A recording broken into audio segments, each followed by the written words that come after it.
Hi, Anna. Hello.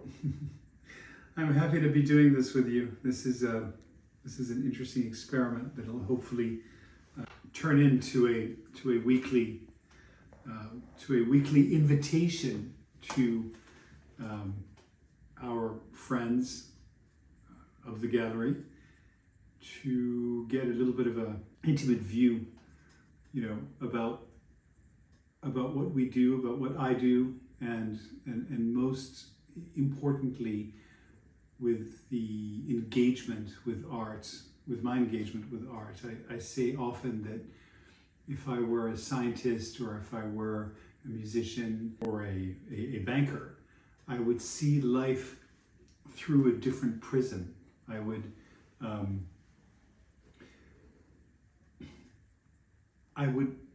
analyze, I would read the world through whichever discipline I do. And in my case, it's art. So, everything goes through art. So really these conversations, yes, of course, they talk about art. I mean, I'm a gallerist. I have an art dealership and a very curatorial gallery. But the idea really is to talk about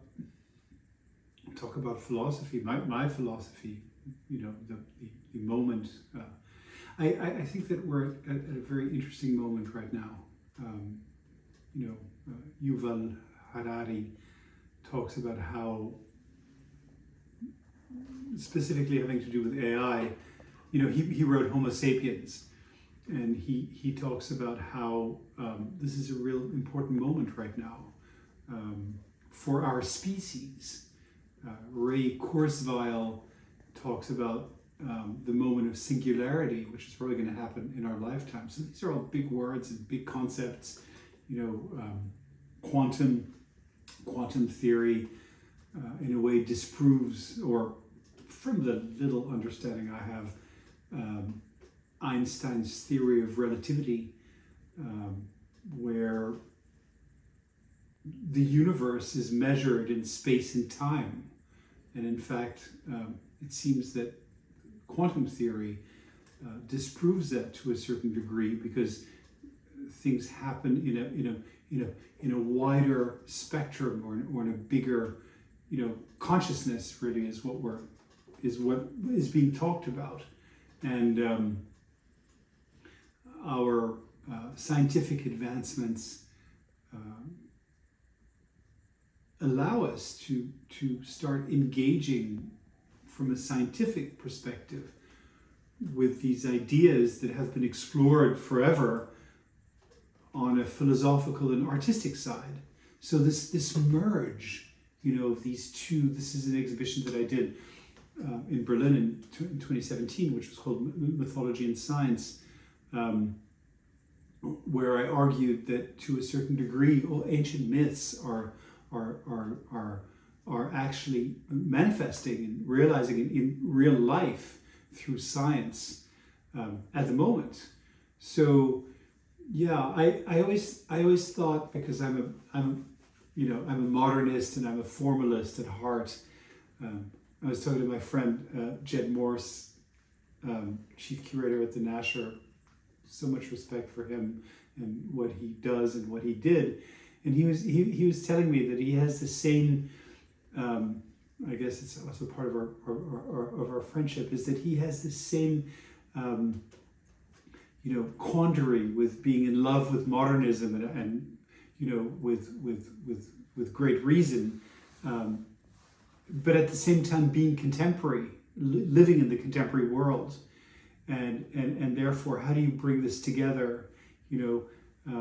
So how do you bring this together? So I always felt that, being the modernist that I am, and so fascinated, with how Cézanne, broke light in little cubes of color, and looked at how light, traversed the universe to create form, and then Picasso arrives and goes ding, somehow to these little cubes and they explode into cubism.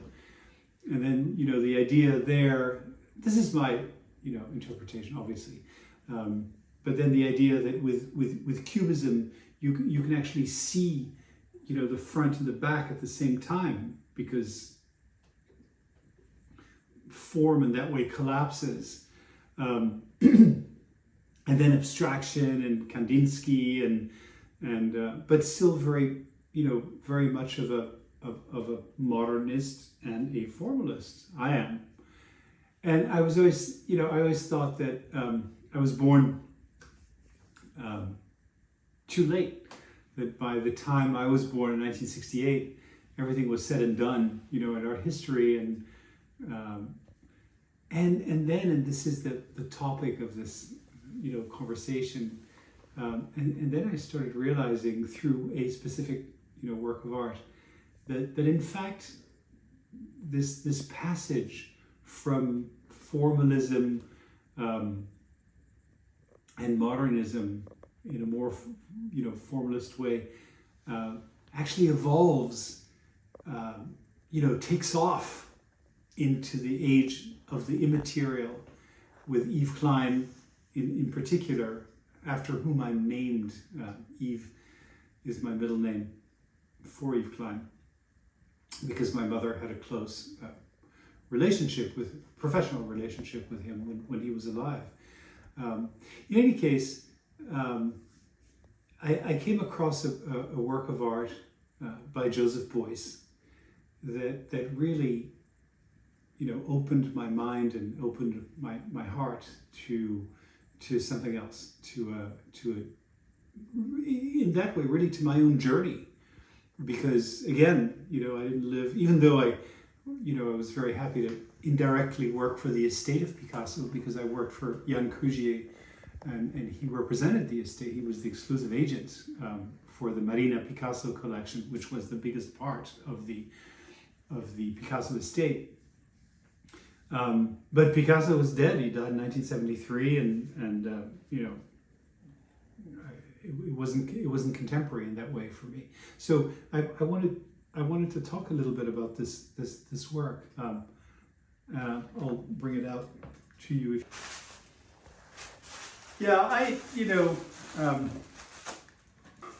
Works of art are such a wonderful repository here. So there's a Musée Rodin postcard with a little note from the Musée Rodin. So this is a Muslim rosary, but it's a magic. Obviously not a Muslim rosary, but it's a magic object because it was given to me. It was given to me by somebody who's a direct descendant of the Prophet, Prophet Muhammad. So this is a really wonderful object. But anyhow, this is this wonderful object that I discovered. So Joseph Beuys, 1968. Intuitionskiste, the intuition box. So this is a multiple. Everybody in art really should have one of these. I have several, but everybody in art should have one of these, and it's such a magic object. It's just a simple box. So this is a really early one actually, because there are 10,000 of these. He's believed to have made 10,000 of these in his lifetime, starting in 1968. So for 18 years, he made these during 18 years. And let's say that you divide 12,000, over 18 years. How many is that? That's almost 1,000 a year. It would have been 18,000. It's 12,000. It's almost 1,000. It's like 800 a year or whatever. That he individually made these boxes. This one is an early one because it's nailed. And I don't know if you've ever tried to nail, something so precisely. So it's almost like a mantra. It's almost like a, doing it again and again and again. This repetition of making. Eventually, the later ones. That's why this one's really precious. I'm not selling this one. Later, he used a staple gun, a stapler to staple them together, but these early ones. And then inside, it says intuition, and there's these two lines that he draws, Beuys drew. The top one is closed on both sides. So a little bit like, I look at it, all of these are my interpretations, but I look at the top one as like a mathematical formula that has a beginning and an end. It's contained within the formula. So E equal mc squared, for example, or whatever formula, to explain something. And then the bottom line is open in the beginning and then closed at the very end. You see this?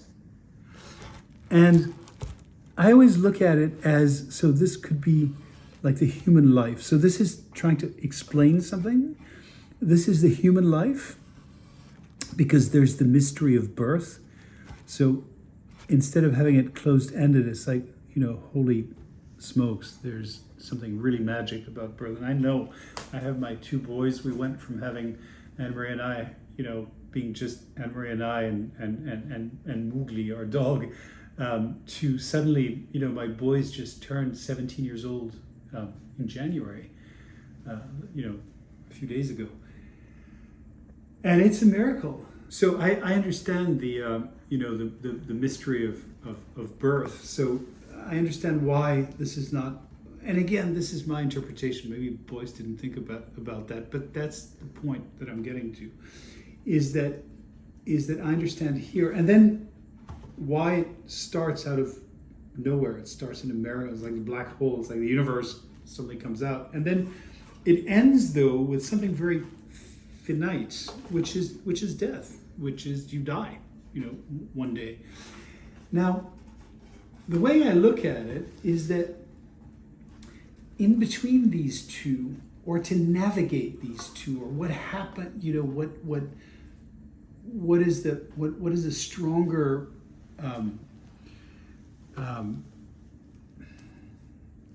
catalyst, or what creates,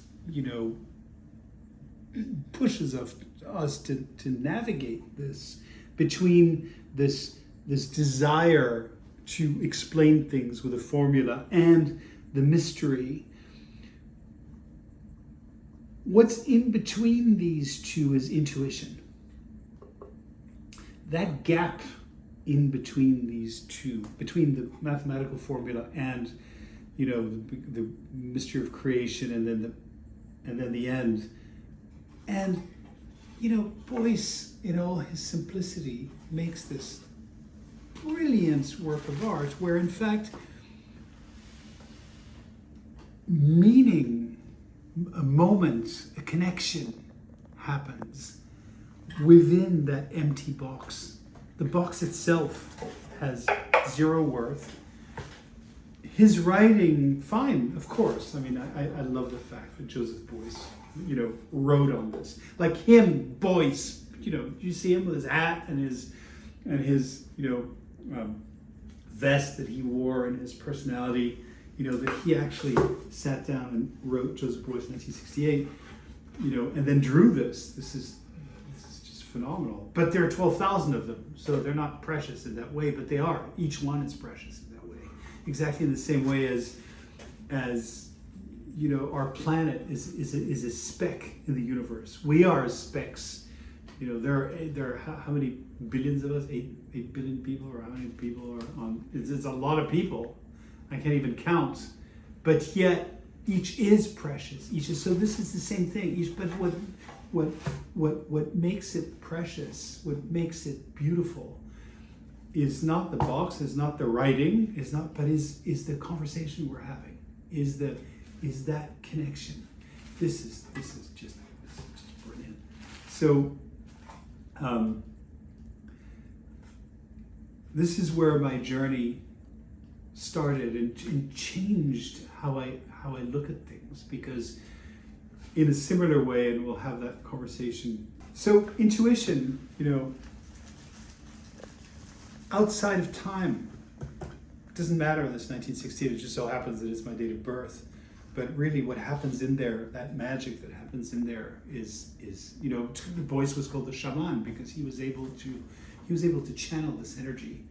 And here he is dead. Has been dead since 1986, and here he's alive. The what we're talking about here is let's use the word real. The moment is real, and Beuys is here with it. So this is really this is what informs my approach. So in this case, to Rodin, this is the pairing of today, is the Intuitionskiste and the inner voice. So let's go over there. So the inner voice. So here's this Beuys work, the same work, different one. This one here, as I was saying here, with the staples, as opposed to being hand nailed, but also written intuition inside. So they all have this same marking. All have the same markings. With an ambiguous beginning. Ambiguous beginning with a finite end and written intuition, and then sign on the back. This one is signed just Beuys, 1968. The early ones are signed Joseph Beuys. So you have to imagine, there's actually this famous photo of him making these. And he's sitting on a chair with a little table, and there's a stack of these. There are 2 huge stack of these, and he's drawing them and signing them. So yeah, it's almost like a mantra, this repetition of doing the same thing and writing. Imagine just writing intuition 12,000 times and drawing this 12,000 times. Imagine energetically what you're channeling, it's a meditation. Maybe you didn't call it a meditation, but it's a meditation. He was connecting with the universe just by the act of doing it. You know what I mean, Anna? Yeah. Like really. So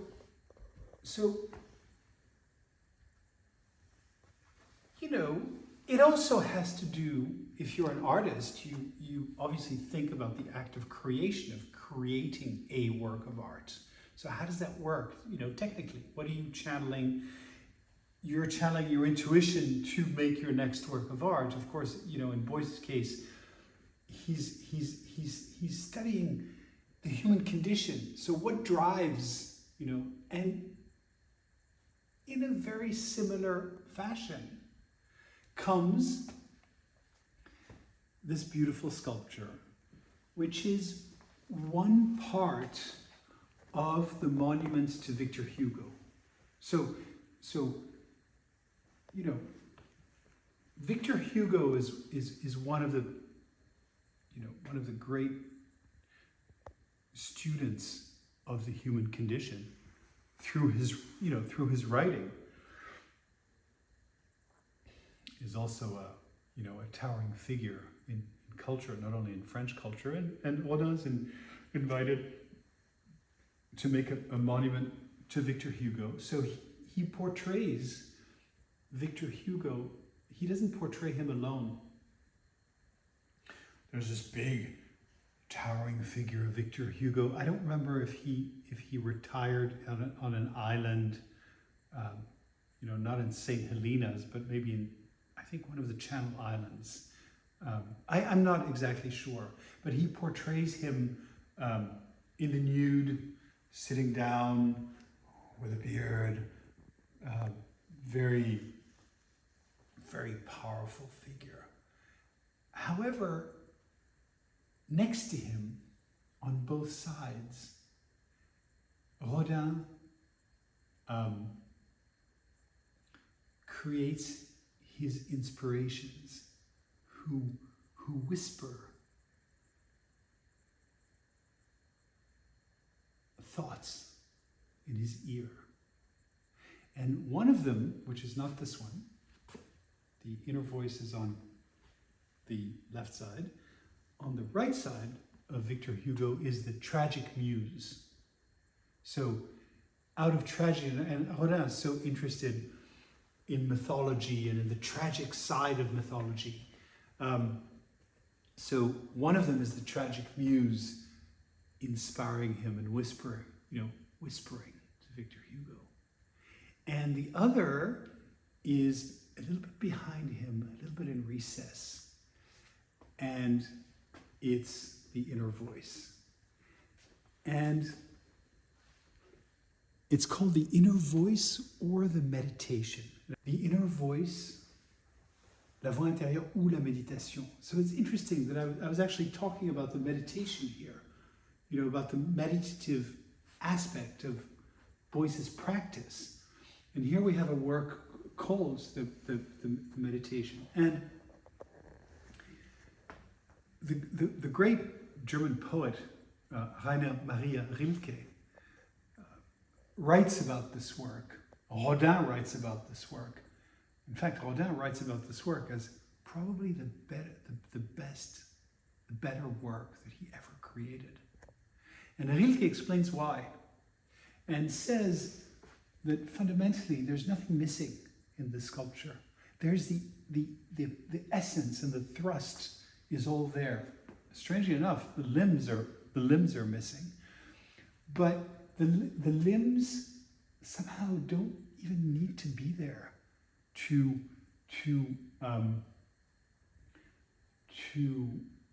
describe this, in a way, perfect woman or perfect figure with all its complexity, including this broken knee, which comes from the fact that because Victor Hugo is sitting there and the tragic muse is here, in order for Rodin to bring the inner voice close enough to Victor Hugo's ear, which is here, he actually has to break this limb to get her close. But yet, when he looks at it alone, it's like, this is perfect. And in fact, if you come around, the fact that this is missing makes it absolutely compact in its,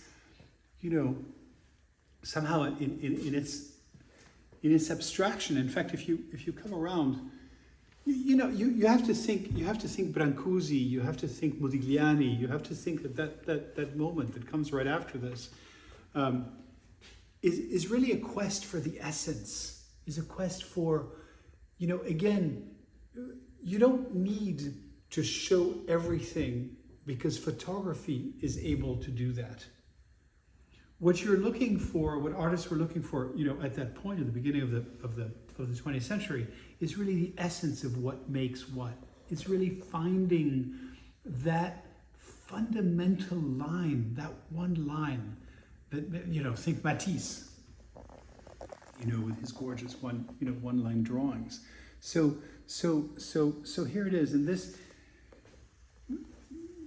inner voice is really extremely complex.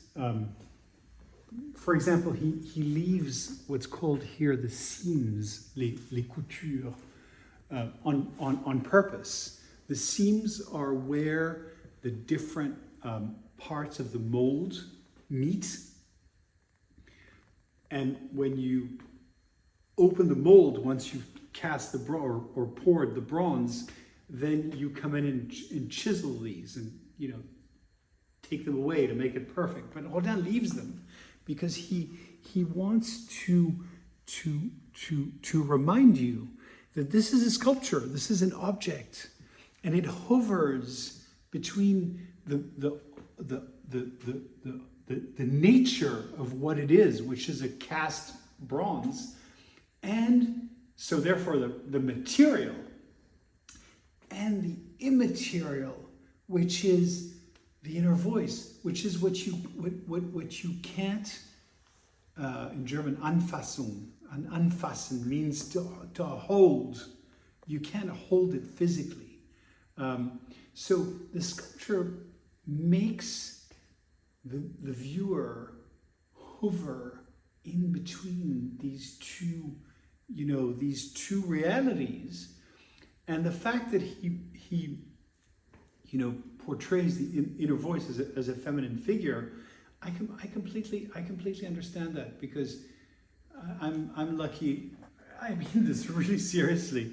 I'm lucky to be married, to an extraordinary woman, and what she says doesn't always make sense in a mathematical formulaic way.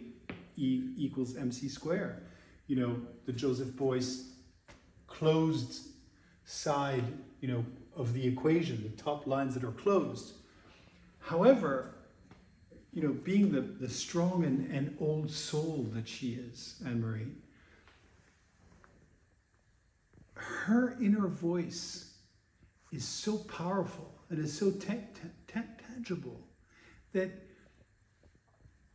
it's been guiding our lives. And she's mama. She created the boys we were talking about before. I mean, she's created them. So these different aspects of the feminine figure, not only the physical feminine figure, but also the archetype and the archaic feminine. Think the goddess of fertility. I don't remember. So all of that is captured in this work with this beautiful face. If you come around and look at this beautiful, it could be an antiquity, but it could also be, Marie-Thérèse Walter sleeping in 1932. Picasso, when he goes crazy for this gorgeous Marie-Thérèse and makes, arguably his most beautiful portraits. It's maybe his most beautiful period, the 1932 portraits of Marie-Thérèse, are also captured in there, in this work. But yet it's, it also comes out of the clay. It comes out of, there's his hands, Rodin's hands out of earth. There's also something very symbolic about this, I find. I think for Rodin, it has to do more with, the act of creation. Out of clay comes, but I also look at it as out of the entrails of the earth. So out of the earthiness, out of the earth, comes out this woman, this female figure.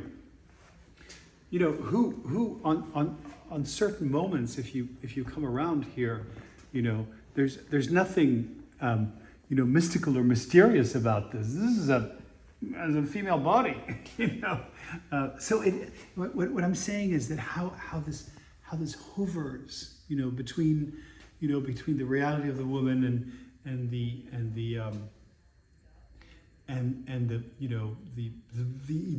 equally real inner voice, just so powerful, and all of this somehow embodies this concept of the non finito, not the unfinished, the non-finished. It's not that it's unfinished because he was working on it and he just didn't finish it because he didn't do. No, it's intentionally unfinished. Again, in the same way as when we had the conversation about Beuys and everything that comes out of this void, which is this empty box, comes out, all this conversation, all this energy, and all this is like almost palpable. So does out of this non finito, this non-finished, comes all the conversation we're having here, and all the topic of the inner voice, of that which is in the same way as what's out, what's in this emptiness is suddenly created, emptiness of the box. In the same way, what is physically unsaid because her limbs are not there, because but yet that is what opens this space for us to have this conversation, and that's the inner voice. So the interplay in that way between the inner voice and the Intuitionskiste, that connection for me so much informs. Rodin died in 1917 and Beuys died in 1986. We're now 2025, and in the very beginning of this conversation, I was talking about how we're at a point where science is allowing us to start getting glimpses and understanding of something beyond Einstein's theory of relativity, of going into quantum, which I don't really understand, but conceptually that there's something else, and actually we're starting to engage with something that's more timeless than what is timely, beginning and the beginning, birth and death. And this sort of timelessness for me, or starting to, I'm not understanding anything, but asking questions, and actually for me to engage with these concepts, but even beyond, with the actual energy. Who opened the way? Who taught me how to do this? Or gave me some pointers, took me and takes me by the hand to navigate this? Well, it's Joseph Beuys and Auguste Rodin and others, but very strongly Joseph Beuys with his Intuitionskiste, opening the box for this. It's like Pandora's box, but it's a positive one. And then finding the engine somehow, the intuition with Rodin. So this is how they come together for me.